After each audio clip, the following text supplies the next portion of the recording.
Hopefully you had a chance to finish 1 through 4 and to check your answers, and if possible, observed a quick pattern. If you got the answers but didn't really see what this pattern is about, then let me hopefully kind of relieve you of that stress. Knowing that there's something there but not being able to see it can be really frustrating. So in this video, hopefully you can kind of see what was supposed to be an interesting pattern that was not actually a coincidence. It has to do with these numbers in the second part of each expression that you filled into the blanks at the beginning of this little expression, like 3 times log base 2 of 4. Well, we knew that log base 2 of 4 was 2, 3 times 2 is 6, so that was meant to work, but it's actually not a coincidence that the 3 that you filled into this blank actually appeared somewhere in the first part of the expression on the left. And the same thing with the 2 in the second part of the second expression belonged with something that was a 2 at the beginning. And then this 2 belonged with a 2. And then this 3 belonged with a 3. Can you see it? If you can't, don't worry, but I'll tell you, these exponents at the beginning of each expression, 3, 2, 2, and 3, are the exact same numbers you got here. And perhaps more importantly, the other parts of each expression, the log base 2 of 4 in number 1, for instance, that was actually the same log base 2 of 4 that was in the beginning part. This log base 5 of 5 in the second expression was hiding in plain sight at the beginning of number 2. The log base 3 of 9 at the end of the third problem was hiding in plain sight at the beginning of the problem as well. And of course, log base 2 of 8 was hiding as log base 2 of 8. So if you would have never realized that those expressions on the right-hand side were simply rearranged versions of the expressions on the left-hand side, then you might have thought like, wow, how in the world was I supposed to see that? How was I supposed to know that the right-hand side and the left-hand side were actually the same? And it's not actually a big deal. If you didn't catch that, it's no biggie. But this is actually what we call the power property.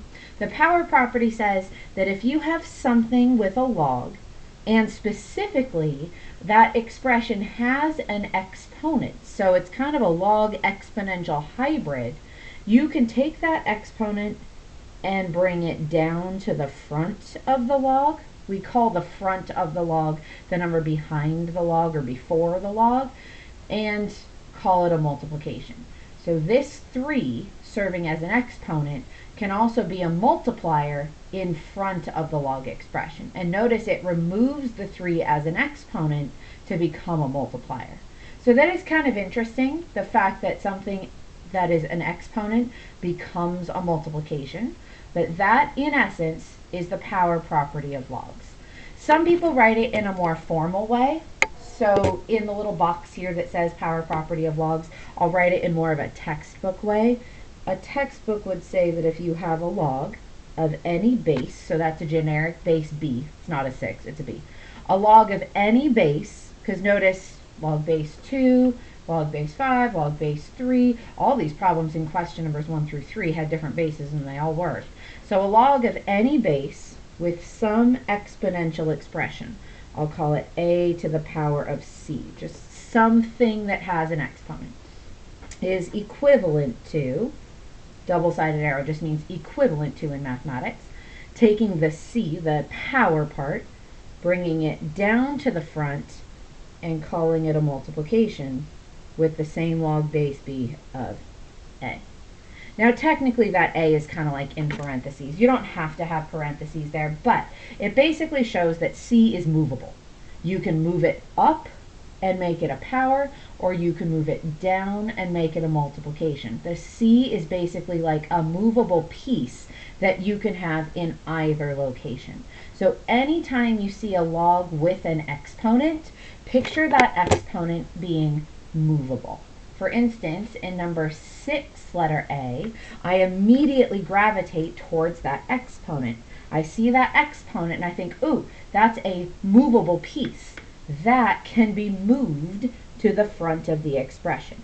As long as the expression has a log, that piece is movable. So I would say that the equivalent expression is moving the 2 down to the front and calling it 2 times log of x. Now, the whole time there has been an invisible base of 10 here that you're welcome to put if you like to have that just for clarity. You know now that logs by themselves are log base 10 by default, but notice it didn't change the base and it didn't change the base of the exponential either. The x is still in its spot. So it's not the whole piece inside the log that moves, it's just the power piece that moves to the front.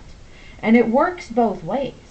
So that if you saw in letter B something in the front of a log that is already acting like a multiplication, you could have predicted, hey, I'll bet that was a power. I'll bet that came from an exponent that used to be attached up high like that. So its equivalent expression would be log of x to the power of 10. You could put the parentheses or not, that's kind of up to you. Parentheses are standard, but they're not like, if they're missing, they're going to be a deal breaker. Again, you can put a little log base 10 in this problem if you wanted to, just for habit, but you don't have to. I'll leave it up to you to decide if you need that sort of structure. So, question letter C, kind of the same thing. Letter C shows you an exponent, so much like letter A. You'll bring it down to the front. I'll leave that one as an exercise for you. You can always use the answer key to check. But look at letter D. In case you're looking at that going, wait a minute, I don't see a power. Hold on. Just rewrite 9 so that it has any sort of power. You actually have options there. You can do 9 to the power of 1. Some people might see this problem as log of 3 squared, because 3 squared is 9. Anything you can do to give yourself a power is perfect, because then you can have something that you can bring down to the front. So 2 can pop down to the front, and we'll call this 2 times log 3. So notice they're basically just transferring information. The 2 transfers down to the front, becomes a multiplication, and everything about the problem remains essentially unchanged.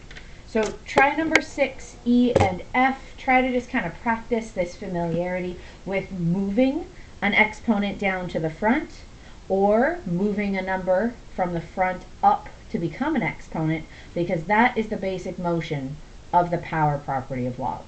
In the next video, we'll look at why that motion is actually helpful for us.